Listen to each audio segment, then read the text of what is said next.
Hello दोस्तों, कैसे हैं आप सब। मैं आप सभी का sprint with dreams YouTube channel पे तहे दिल से स्वागत करता हूं। उम्मीद करता हूं आपकी प्रिपरेशन बहुत बढ़िया तरीके से चल रही होगी। तो भाई रेगुलर डाउट आ रहा है मेडिकल को लेके। लगभग सभी पोस्ट का डीवी आउट हो चुका है और मेडिकल डेट्स आ चुकी है। आपको मेडिकल अपना करा के कंसर्न हॉस्पिटल से या फिर आपको रिस्पेक्टिव डिस्ट्रिक्ट में बोल दिया होगा, वहां से करा के आपको डीवी के टाइम मेडिकल लेके जाना है। तो मेडिकल कैसे होता है, एसएससी टीचर का क्या क्या रिक्वायरमेंट्स होती है, मेरा क्या हुआ, मैं अपना एक्सपीरियंस आप सभी के साथ शेयर करूंगा कि हमारा कैसे लिया। क्योंकि हमें ऑफिशियली उन्होंने दिल्ली दिया था आरएमएल हॉस्पिटल, और उसके अंदर हमारा मेडिकल हुआ, किस तरीके से हुआ। तो इस वीडियो में अपना पूरा एक्सपीरियंस बताऊंगा, क्या किसी बच्चे को आउट किया गया, नहीं किया गया।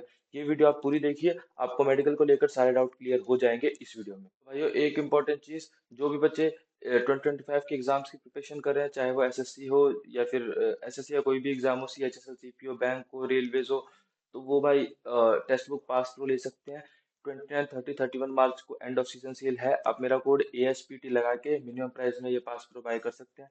मैं अभी मॉक टेस्ट नहीं लगा रहा था 2-3 दिन से, क्योंकि मेरा मेडिकल और डीवी चल रहा था, बट अब रेगुलर मॉक दोबारा से आएंगे। तो मेरा कोड आप ASPT लगाइए, मिनिमम प्राइस में टेक्स्ट बुक पास प्रोवाइड कीजिए और मेरे साथ अपना स्कोर कंपेयर कीजिए। अगर आप मेरे आसपास भी स्कोर में आ रहे हैं तो आप बढ़िया, आपकी प्रिपरेशन चल रही है। अगर आप बिगिनर है तो, और रिपीटर है तो मेरे से ज्यादा स्कोर करने की कोशिश कीजिए। तो आपको सबसे पहले भाई, मेरे को तो आरएमएल हॉस्पिटल इन्होंने एलोकेट किया था। मतलब अपने आप इन्होंने हॉस्पिटल दिया था, हमें बोला था कि इस पर्टिकुलर दिन आप जाइए और अपनी अपॉइंटमेंट लीजिए। मतलब हमें 25th डेट दे दी थी, 25th ऑफ मार्च से पहले आप जाइए, अपनी अपॉइंटमेंट लीजिए, एंड देन वहां से मेडिकल कराइए, और आप वो मेडिकल लेके हमें दिखा दीजिए, हम आपको वेरीफाइड मेडिकली फिट मान लेंगे। बट हर कैंडिडेट के साथ ऐसा नहीं हुआ। हमारे दिल्ली जोन में तो ऐसा किया, बट अदर जोन ने अलग किया है। उन्होंने बोला है कि आप अपने रिस्पेक्टिव डिस्ट्रिक्ट से, जहाँ पे आप रहते हैं, वहां से करा के मेडिकल हमें लाके दिखा सकते हैं। किसी भी सीएमओ से आप साइन करा सकते हैं, वो मेडिकल सर्टिफिकेट हम आपको फिट कंसिडर कर लेंगे। बट हमारे दिल्ली जोन ने ऐसा नहीं किया था। तो जो दिल्ली जोन है, मैं उसका एक्सपीरियंस बताऊंगा। ऑल दो हर डिस्ट्रिक्ट में सेम ही चीज होगी, क्योंकि उसके अंदर आपको चेक पॉइंट्स दिए गए हैं कि क्या क्या चेक पॉइंट्स है, क्या क्या चेक करना है, ठीक है। तो भाई मैं 24th को गया वहाँ पे अपॉइंटमेंट लेने। अपॉइंटमेंट की हालत क्या थी आप लोगों ने देख ही ली होगी मेरे टेलीग्राम ग्रुप में। अगर नहीं देखी तो मैंने क्लिप टेलीग्राम ग्रुप की लिंक डिस्क्रिप्शन में दे दिया, वहां से जाइए और आप वो वीडियो देखिए। भाई हालत क्या थी अपॉइंटमेंट लेने की। कंस्ट्रक्शन साइट थी, कंस्ट्रक्शन साइट में गड्ढे के अंदर हमें जाना था। वहां से एक छोटा सा रूम था, उसमें से अपॉइंटमेंट लेनी थी। और वहां से भी लेके हमें ऊपर फिर सेकंड फ्लोर पे जाना था, वहां पे वो सबमिट करना था, वहां से अपॉइंटमेंट मिल रही थी। नीचे से रजिस्ट्रेशन था, ऊपर जाके अपॉइंटमेंट हो रही थी। मतलब बहुत बुरा हाल था भाई अपॉइंटमेंट लेने के लिए। तो ठीक है, अपॉइंटमेंट मिली मेरे को 27th की। मेरा डीवी था 25th का मेरा डीवी था। तो भाई डीवी तो मेरा हो गया था। डीवी उन्होंने बोला कोई नहीं, आप मेरे को बाद में लाके दे सकते हैं, कोई ऐसा इशू नहीं है मेडिकल। तो डीवी मेरा कंफर्म हो गया था। मैंने डीवी की फुल वीडियो, अपना रिव्यू, डीवी में क्या क्या डॉक्यूमेंट्स चाहिए, क्या कैसा मेरा हुआ, क्या चेक किया, कैसे उन्होंने कंफर्म किया मेरे डॉक्यूमेंट्स को, मैंने सारी चीज मैंने वीडियो में बताई है। वीडियो की लिंक भी डिस्क्रिप्शन में है, आप वहां से वो मेरी डीवी की भी फुल वीडियो देख सकते हैं। तो फिर भाई उसके बाद मैं गया 27th को, वहां पे पहुंचा मेडिकल कराने के लिए। मैं तकरीबन 8 बजे पहुंच गया था, और वहां पे 9 बजे का टाइम था। तो लगभग लगभग 9 बजे के आसपास स्टाफ आ गया था। तो स्टाफ अपना अंदर बैठा। सबसे पहले तो हमारा हुआ यूरिन टेस्ट। हमें लाइन में लगा के एक छोटी सी बोतल दे दी, हमें बोला कि वो स्टाफ टॉयलेट है, वहां से जाइए और अपना यूरिन हमें दे दीजिए। तो फिर यूरिन टेस्ट होने के बाद फिट हो गया। और भाई यूरिन टेस्ट में भी 1 से 2 बच्चों को मीन्स इशू हुआ था थोड़ा। उनके यूरिन में कोई इशू आ गया था, मेरे ख्याल से शुगर का इशू था। मतलब वैसे तो उसको जनरली तो नहीं था, वो ऑलरेडी वर्किंग पे था वो लड़का।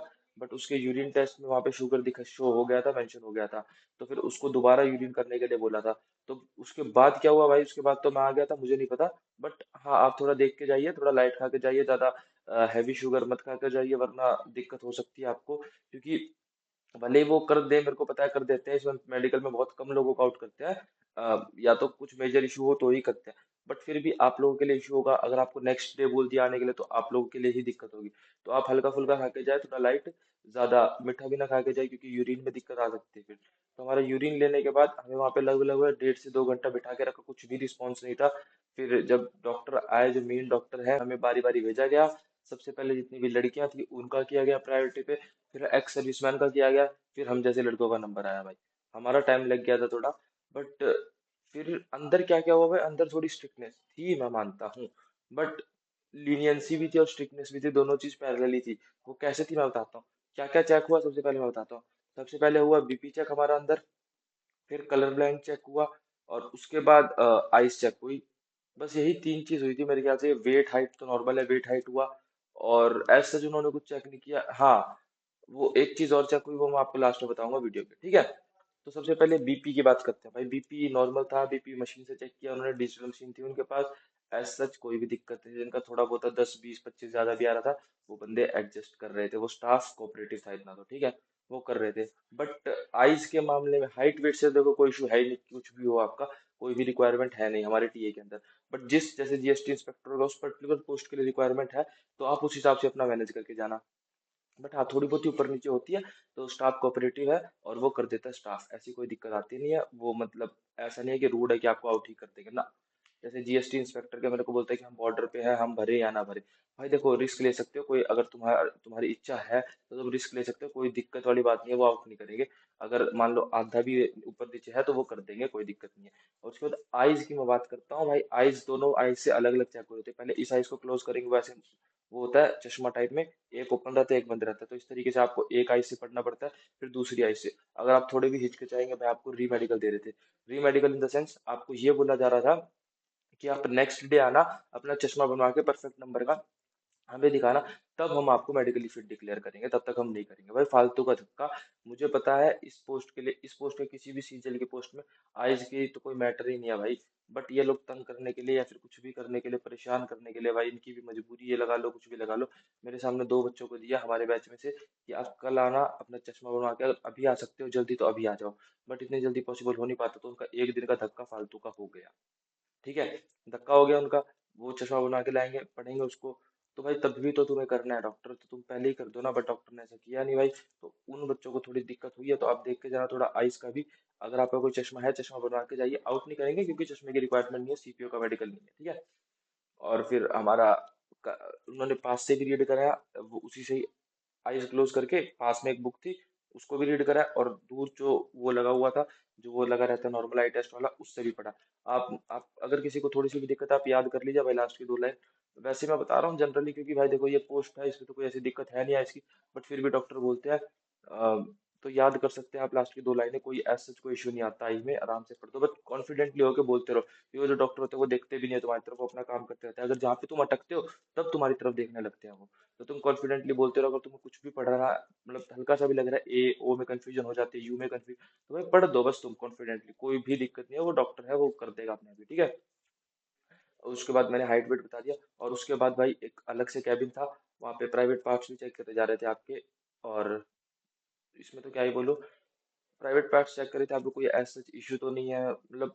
और एक हैंडीकैप वाले भैया भी थे हमारे साथ, उनको भी थोड़ा इशू हो रहा था, उनको उठने बैठने में भी दिक्कत हो रही थी, तो उनको लेकर भी उन्होंने कुछ पॉइंट्स बनाए थे। तो अब एग्जैक्ट तो मैं उनका नहीं जानता, बट उनको उठने बैठने में भी दिक्कत हो रही थी। बट ये जो एसएससी सीजीएल की पोस्ट होती है, इसके अंदर वो इतनी चीज देखते हैं कि आप उठ सके बैठ सके नॉर्मली, आपको कोई दिक्कत ना आए। बट ये इतना मेडिकल कराना भाई मुझे, मेरी समझ के तो बाहर है, बट चलो कोई नहीं भाई, ये सब चीजें होती है। बट और कुछ सेंटर्स में मेरे को पता है ब्लड रिपोर्ट भी होती है, बट हमारे कोई ब्लड रिपोर्ट नहीं लिया गया। अब हमारा था 27, मेरा था 27 को मेडिकल। बट जो हमारे बच्चों का लेट था ना, हमारे ही हॉस्पिटल में, उनको दूसरे हॉस्पिटल में, नोएडा के हॉस्पिटल में शिफ्ट कर दिया। हमारा था आरएमएल में, उनको नोएडा के हॉस्पिटल में शिफ्ट कर दिया गया मेडिकल के लिए। तो फिर उनका वहां पे ब्लड टेस्ट भी हो रहा था, तो वो वही बच्चे कंप्लेन कर रहे थे कि उनका तो ब्लड टेस्ट हुआ नहीं और हमारा ब्लड रिपोर्ट्स भी आ रही है। तो उस चीज में टाइम लग जाता है। तो फिर इस तरीके के भाई हॉस्पिटल टू हॉस्पिटल डिपेंड करता है, और आप नॉर्मल डिस्ट्रिक्ट हॉस्पिटल से करा रहे हैं, तो भाई मेरे ख्याल से वो इतना भी नहीं करेंगे, वो डायरेक्ट साइन कर देंगे, कोई दिक्कत नहीं है भाई। दिक्कत हो तो मानो मौज लो, टेंशन फ्री होके जाओ, हल्का खाना खा के जाओ, ज्यादा मतलब ऐसा नहीं कि आप पेट भर के चले गए हैवी, ठीक है। तो नॉर्मल लेके जाइए, एज सच मेडिकल का कोई भी इशू नहीं है भाई। ये मेरी इंस्टा आईडी, अगर आपको कोई भी डाउट लगे आप मेरे को डायरेक्ट डीएम कर सकते हैं इंस्टाग्राम पे। ये बात बोलूंगा, सुबह मैं 9 बजे हमारा रिपोर्टिंग टाइम था, और हमें जो मिला वो जो फाइनल कॉल लेटर था, call letter in the sense medically fit certificate, वो हमें 3 बजे मिला। हमें पहले ये बोलते रहे कि 3 बजे तैयार है ना, 2:30 बजे हमें एक वो पर्चा दिया था, पर्चा इन द सेंस एनवेलप दिया था, उसके ऊपर हमें एड्रेस लिखवा दिया डीजीपीएम बिल्डिंग का। तो उसको वो स्टेपलर करके अच्छे से वो वहां पे ले जाना था हमें। बट ऐसा कोई इशू नहीं है। फिर वहां पे हम गए देने, वहां पे हमें डोजियर दे दिया गया, और जो हमारा रिस्पेक्टिव पर्सन था जिसने हमारा वो चेक किया था, तो उसको खोल के वो लगाया, और वहां पे वो फिट कर दिया डिक्लेयर। और कोई भी दिक्कत नहीं है, 3 बजे हमें टाइम बोला, 3 बजे हमें दे दिया, और कोई भी दिक्कत नहीं आई। बहुत मतलब इजी प्रोसेस है, कोई ऐसा इशू नहीं है, टेंशन लेने वाली बात है नहीं। तो ये सारे हमारे टेस्ट हुए थे। और कुछ बच्चे पूछ रहे थे ईयर का क्या रहा, ईयर का चेक किया, भाई देखो ईयर वगैरह हमारा कुछ भी चेक नहीं किया। यही चीज हमारी चेक करी है बस, सिर्फ height, weight, urine, BP, colour blindness, पास का आई, दूर का आई और प्राइवेट पार्ट्स, सिर्फ ये चीज चेक करिए और इससे ज्यादा कुछ भी चेक नहीं किया। तो टेंशन ना लो, कोई ऐसा इशू नहीं। अगर इशू भी है आइज का भी तो अपना चश्मा बनवा के जाओ। और बीपी एक दो लड़के का हमारे हमारे मेरे साथ हाई भी था, बट उनका एडजस्ट कर दिया था। तो इस वीडियो में इतना ही। धन्यवाद। आपका कोई भी डाउट है मेरे को कमेंट कीजिए या फिर मैसेज कीजिए और टेलीग्राम ग्रुप ज्वाइन कर लीजिए। धन्यवाद।